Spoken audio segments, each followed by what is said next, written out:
আসসালামু আলাইকুম রাহমাতুল্লাহি ওয়া বারাকাতুহু।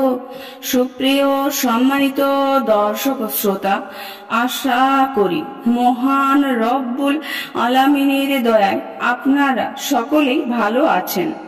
সুপ্রিয় সম্মানিত দর্শক শ্রোতা, আজকে হযরত আবু হুরাইরা রাদিয়াল্লাহু তাআলা আনহু থেকে একটি ঘটনা বর্ণনা করব। ঘটনার শিরোনাম হচ্ছে পোশাকের অহংকার। সুপ্রিয় সম্মানিত দর্শক শ্রোতা, আপনাদের নিকট অনুরোধ থাকবে ঘটনাটি শেষ পর্যন্ত শোনার।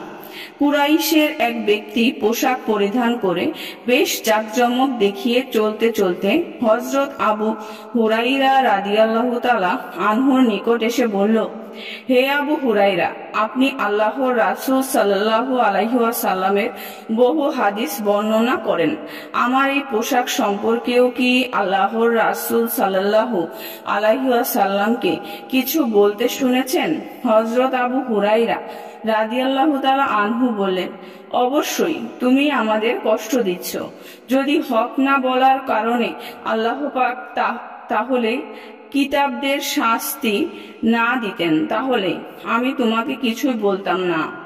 তারপর তিনি বললেন, আমি নবীজিকে বলতে শুনেছি, তোমাদের আগের যুগের এক ব্যক্তি তার পোশাক নিয়ে দম্ভ ভরে চলছিল। হঠাৎ আল্লাহ পাক তাকে জমিনে ধসিয়ে দিলেন।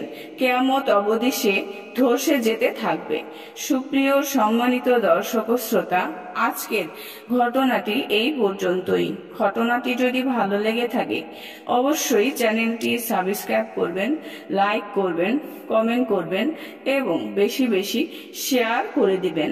সবাই ভালো থাকবেন। আল্লাহ হাফেজ।